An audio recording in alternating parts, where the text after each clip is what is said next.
As one of the co-founders of PayPal, Max Levchin rose to be one of the most powerful men in technology, taking a center seat in Silicon Valley. And in that position, his opinion around diversity and hiring has greatly evolved. I covered Levchin's story in my book, Brotopia, Breaking Up the Boys Club of Silicon Valley, which hits stores today.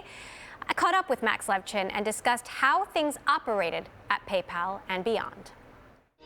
I would describe my efforts at the time, with the benefit of hindsight, as just generally unaware.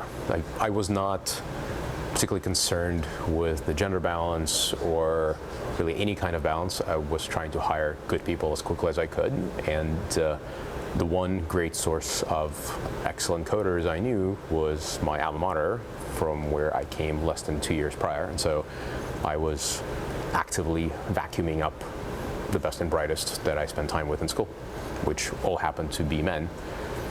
There were men of lots of diverse ethnic origin, but there were very, very few women, even in my class, which is actually quite large. And the few that I did know all seemed to have switched major from computer science to something else before we graduated. What you probably didn't realize at the time is that you were becoming part of one of the most powerful networks in Silicon Valley history, which has come to be known as the PayPal Mafia, a group of very influential people who all happen to be men. What's your sort of takeaway from that?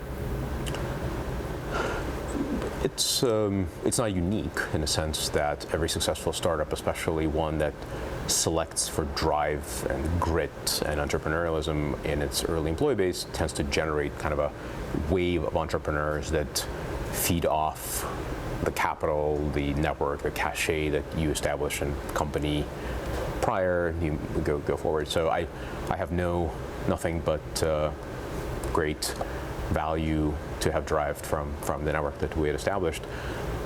Obviously, it would be even better if it had good representation of the other gender in it.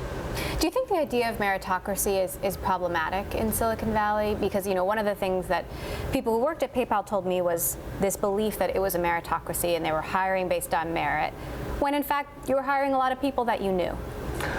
So I think meritocracy in a vacuum is not a bad idea. I think being able to honestly say the people that are here have earned their spot is very powerful. It's a great motivator to say you are the best of the best.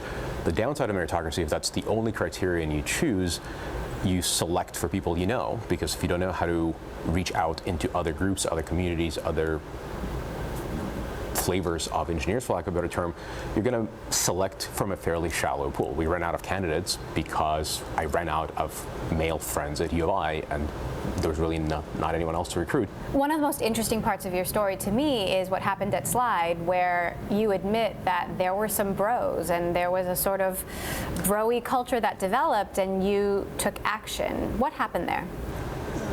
The thing about Slide is actually, I think what triggered my attention to all these things was really Slide, where I started out with basically a neutral point of view. The culture will shape itself, we'll get some really bright people in, and while at PayPal I was too young and we were going too quickly, and I just didn't really have enough of a worldview to understand what was being shaped, at Slide I had seen enough of these companies, and I started to realize that what was forming itself without any guidance was actually not what I liked, not what I wanted to do. The sort of a hard drinking and some of the, on a bad day I might call it sexist behaviors was really not at all what I was comfortable with. And when I sort of tried to gently steer it, it wasn't going away on its own.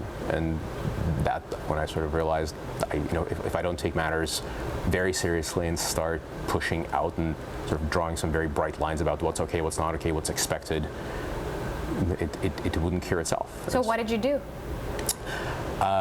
Some very tough conversations had to be had. A couple of people got fired. I had made a few attempts to ban some of the happier of the happy hours. Not all of it worked.